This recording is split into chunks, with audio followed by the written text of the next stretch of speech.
We're all well aware of the metamorphosis that happens when a caterpillar turns into a butterfly, but there's one step that's often overlooked.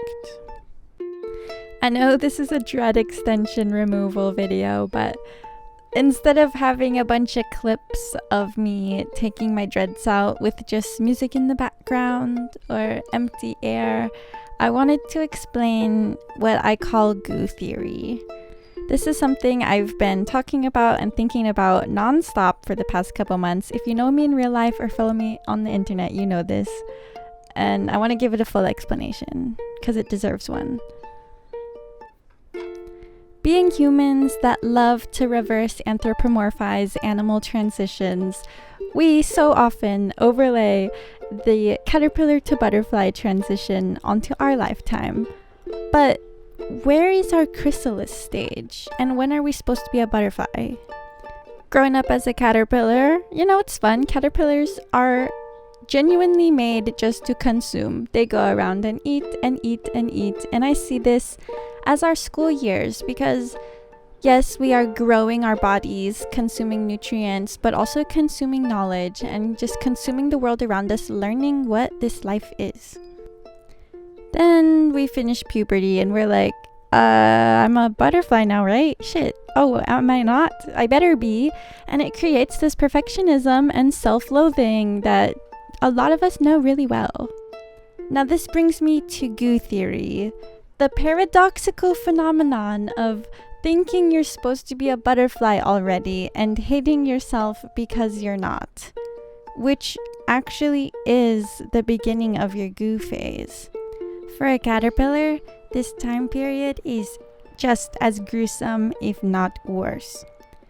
Before it can become a chrysalis, it has to split its face open and shed all of the skin off of its body. That new outer skin becomes a super hard shell for the caterpillar to dissolve inside of, and it uses its own digestive enzymes to dissolve its entire being. Which, if you think about it, is super necessary, because if it didn't get rid of its caterpillar body, it would look like the one from Bug's Life. And this is the perfect representation of our human experience. Growing up as a caterpillar, you are constantly fed societal programming, expectations from other people, and overall just ideas that aren't truly your own.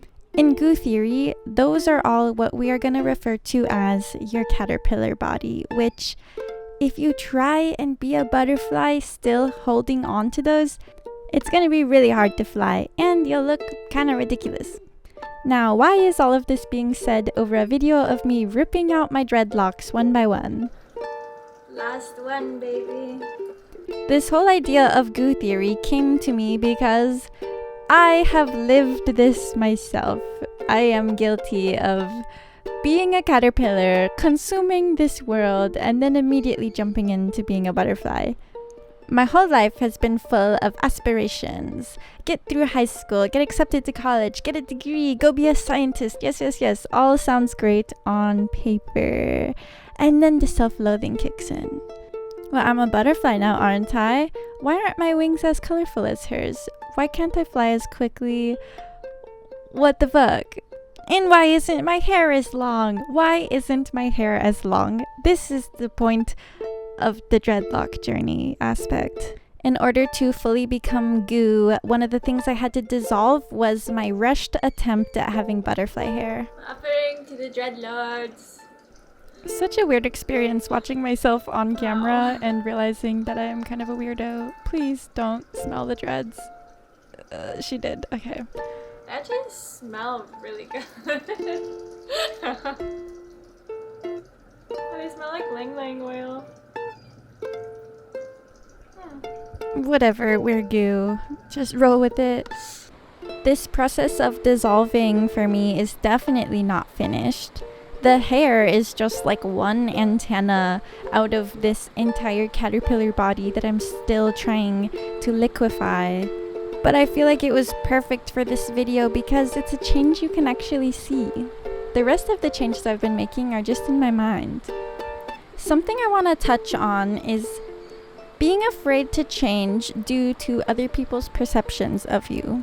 If there's something you want to be like and you're holding yourself back because, oh, but I'm not like that, or like sticking to the box that other people have stuck you in, let all those boxes become goo. Everyone is supposed to grow. Anyone that doesn't like that you're changing and evolving is obviously just stuck themselves. This part of my journey is devoted completely to becoming goo, because when it's time for me to reform as a butterfly, or maybe even a moth, I want the genetics to be my absolute truth. And it feels good being goo. Breaking down to your most raw form of human self is quite the experience.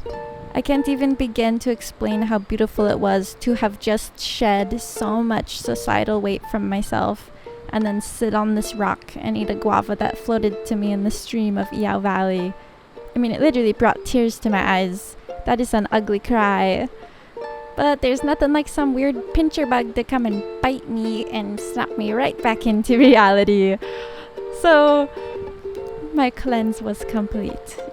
And now it's time to take a real shower, which my dreads felt lighter than ever, both physically and energetically speaking.